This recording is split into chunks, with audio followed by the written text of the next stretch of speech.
Once Human is a multiplayer open-world survival game developed and published by Starry Studio, a subsidiary to NetEase Games. In this title, you take on the life of a metahuman and are trying to survive in a post-apocalyptic world where monstrous enemies now roam, loot needs to be collected, and bases need to be built. From the jump, you're quickly initiated into a clan which call themselves Mayfly, and you learn that on top of the aliens and abnormal events going on, there are other factions of humans which may or may not be hostile towards you for their own reasons. Fascinating. All in all, the setting in which has been laid out is pretty cool and has a lot of potential.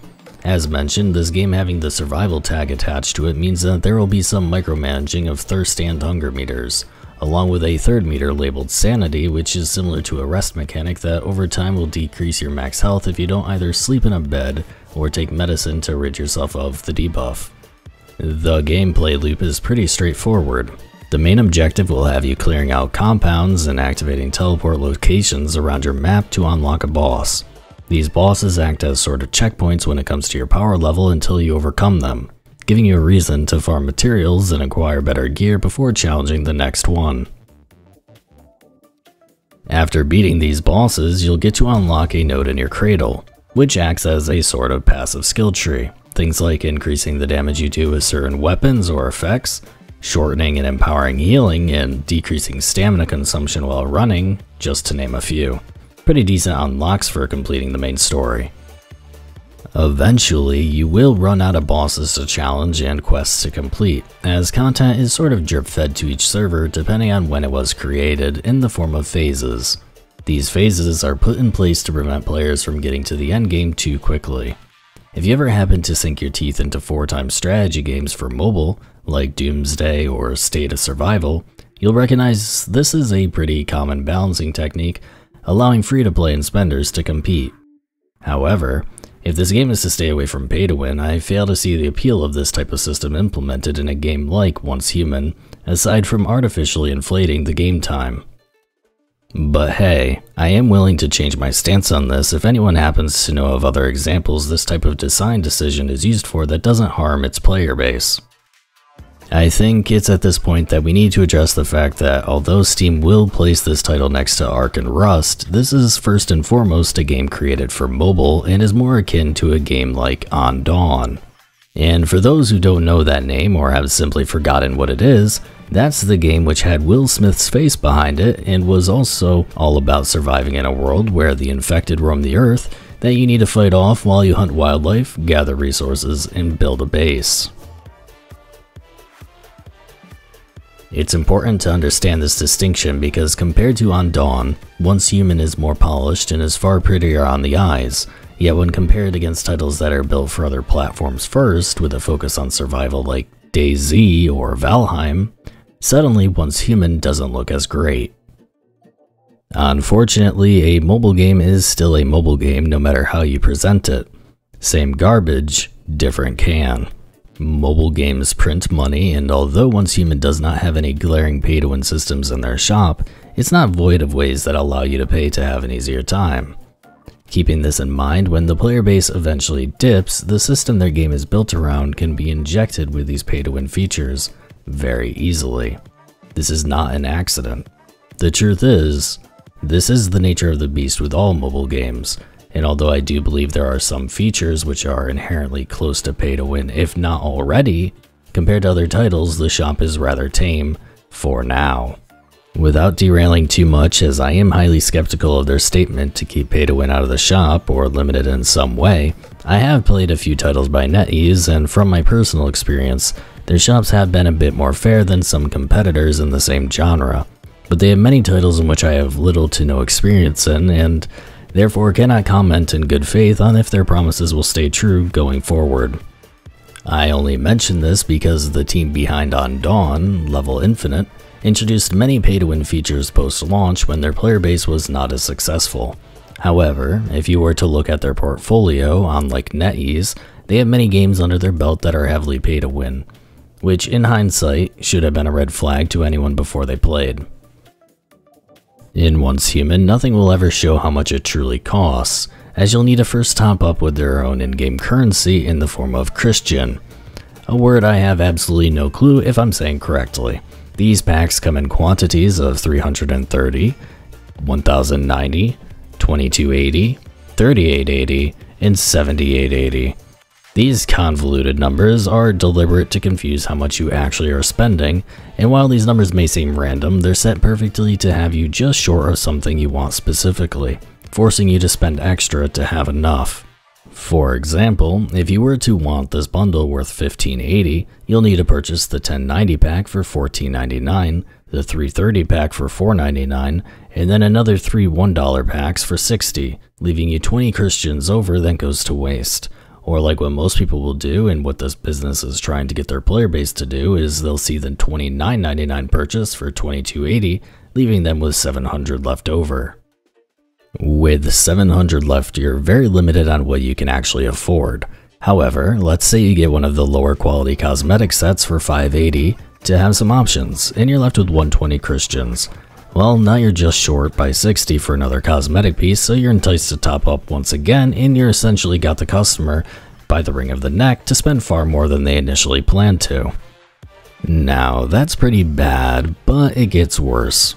A smart man once said, "They don't want just some of your money, they want all of your money." The highest quality cosmetics with the most effects and work put into them are behind loot boxes called Lightforged loot crates. That's right, and the currency can't be bought with your cash, so we're going to need even more math. If you don't have enough currency on your account to buy a Lightforged ingot, their version of a key for unlocking a crate, you'll be blindly redirected to the shop without it informing you how much a key actually costs. If you want to know prior to spending money, you need to click on this tiny notice for a menu where they hide away the fine print to the rules. It's a lot of words, but basically these loot crates will change what you can get out of them over time. Each crate costs 160 Christians, which is a minimum purchase of $3. The first 10 will be at half price. You're guaranteed a Lightforged collection item every 30 crates, which won't be a duplicate until you've obtained them all. While opening crates, any rewards that are not part of this collection that are duplicated get converted into another currency called Lightforged relics to use in the shop. The chances may vary event to event, however in this one you have a 4.9% chance at a purple from the collection being shown and a 0.4% chance at a legendary from it. Legendary being the outfit and motorcycle. I'm sorry, but $3 for a 0.4% chance at a legendary is ridiculous. Even by gacha standards, this is absurdly high. You can ignore the fact that this is in the game entirely, but the very existence of it means that there will never be that endgame loop of farming for the best cosmetics to show off with your friends, and they'll never put the same amount of effort into anything achievable through in-game means. That social aspect is watered down and completely removed, instead being replaced by more of a status symbol. I believe it's on the consumer to spend wisely first and foremost, and NetEase can structure their shop how they want. However, it does show you how they perceive their players. What I would like to have taken away from this is that they are knowingly trying to confuse and take advantage of the consumer into spending more money than they want. This is a business at the end of the day, and shady business practices are still shady business practices and should be called out. I believe it is absolutely ridiculous that it is 2024 and a game rated anything below 18 plus is allowed to promote gambling to its audience without so much as a warning on its store pages. But it's just cosmetics. I would never trust a company who tries to take advantage of their consumers, and therefore I would never put my trust behind NetEase when it comes to keeping this game as a free-to-play friendly title in the future. Therefore, the argument of it's just cosmetics goes out the window for me.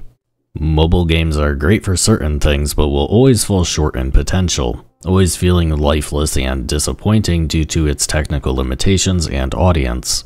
These games are meant to be easier overall when it comes to challenging content and more readily accessible when it comes to events. Usually this results in pretty boring mechanics such as adding a drop to the table or community milestone events which will always be reached.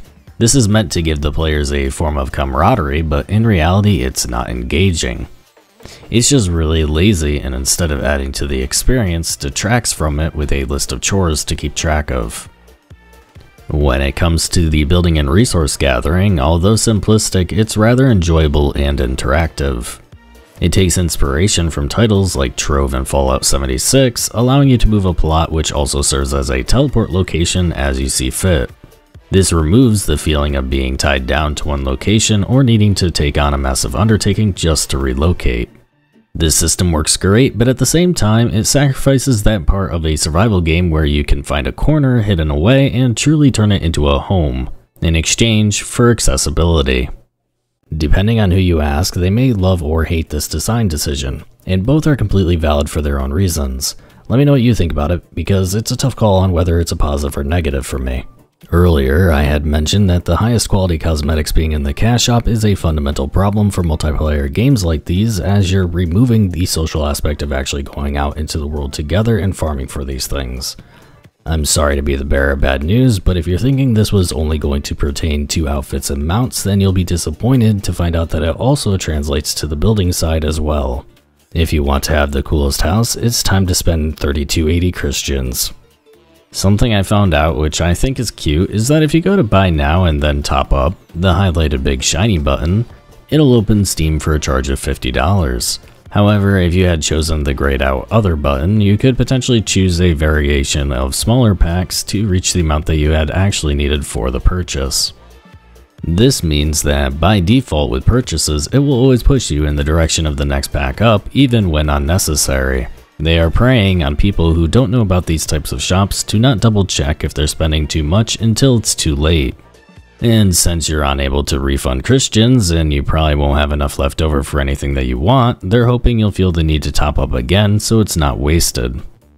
With how expensive the cosmetics are and the impact it has on the overall game, you would think that the multiplayer is something that will truly shine. This game fails at that too, sadly. You are unable to play with a friend from another server. Now this is pretty standard, it only gets bad when you realize that they decide to limit player creations on servers. Once they reach a certain threshold, they no longer accept new players. That's right, good luck getting on a server with a friend if you aren't starting at the same time, as over 6 pages worth of servers don't allow any new characters. Now, Once Human has made an official statement all the way back in July about this issue, and it reads as follows. Why do you limit the number of players on each server? My friends and I couldn't get on the same server because of this. After analyzing our online server data, we discovered that the increase in number of players exceeded our previous expectations. When too many players are on the same server, we risk losing server data. Also, too many players being on the same server can affect the gaming experience, as players will have to queue before they log in. That is why we have no other choice but to limit the number of players on each server. But we'll admit that this has indeed caused inconvenience for some players, so we are working on improving that. We apologize for the inconvenience. It's September now, you'd think they'd have come up with something to solve this issue, but no. The only thing that has been added is an invitation link, so you don't have to search through the 25 pages of servers to find the one your friend is on. These links still respect the rules of new players joining. While exploring the world, the multiplayer is pretty limited, as most content can be done completely alone. If it weren't for the notes other players leave behind, having already traveled through that location, I would have completely forgotten this was even a multiplayer game. And if we're going to be completely honest, I question the authenticity of some of these messages, as they come off a bit strange.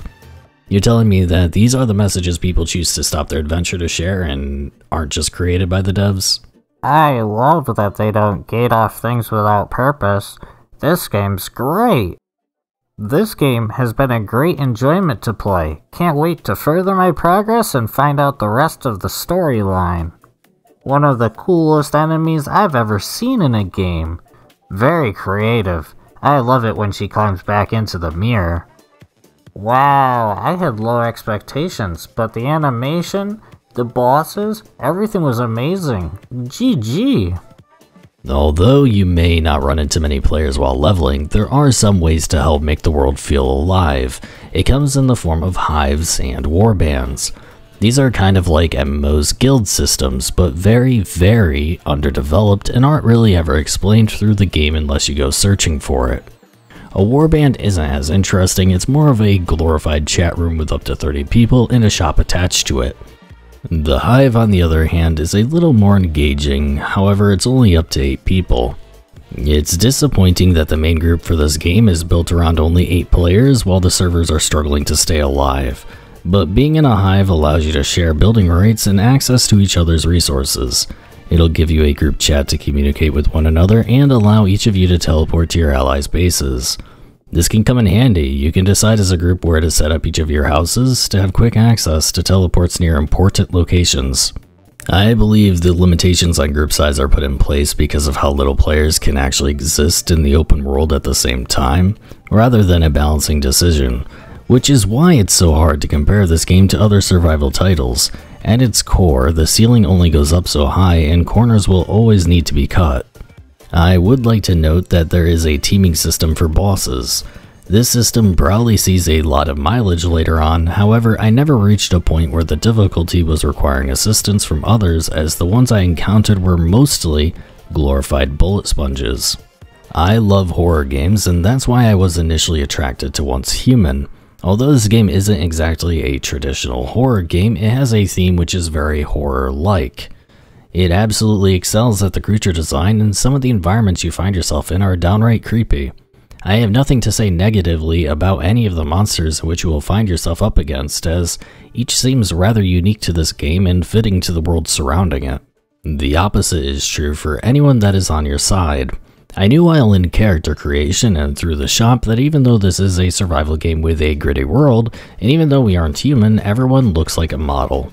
The repeat characters for quests and your shops are all really uninteresting and forgettable. Each time you encounter them in a new location, they're usually just copy-pasted in a convenient manner for the player to have access to quickly, rather than something which adds to the area's town or setting. There are quests you'll find yourself stumbling upon as you go place to place, and some of these are introduced really well. For example, while exploring, I heard some creepy music playing from a house. There's no markers or big arrow telling me to go, but when I approach, it turns into a mini quest where I collect some items and get a chest. The setting is perfectly executed and has me interested to see how it plays out. Unfortunately, they end a great start with an info dump delivered voiceless by another forgettable face at the end. This is pretty standard with how most of the side quests seem to be handled. All of the content in Once Human seems to be underdeveloped or rushed. They'll give you great monsters, but boring player models and NPCs. They'll give great beginnings, but exposition dump ends. You've got multiplayer, but you have to fight with server capacity and bare-bones guild systems. And while this might just be me nitpicking, the environment, although designed beautifully, is completely unresponsive. Shooting a window gives the same feedback as a wall. A fence with holes in it, that's a fully soundproofed wall if you try shooting an enemy through it. Even the grass doesn't respond to your movement direction and instead shifts randomly in different directions. A lot of the complaints I have with Once Human can be chalked up to mobile design decisions. Once Human is a product that is first and foremost trying to pander to as many people as possible at the cost of anything feeling truly complete. It's the perfect example of a game being held back by its platform first and developers second, as adding voice lines or new characters, maybe a way to give yourself an ugly beard or look old, can all be added with updates, but its core functionality will always be cutting corners, which results in an overall underwhelming experience. If you made it this far in the video, you're awesome. Feel free to share what your thoughts are about the game below. If you want to see more in the future, hit that sub button. That's going to be all for now. My name is Ghoul, and until next time.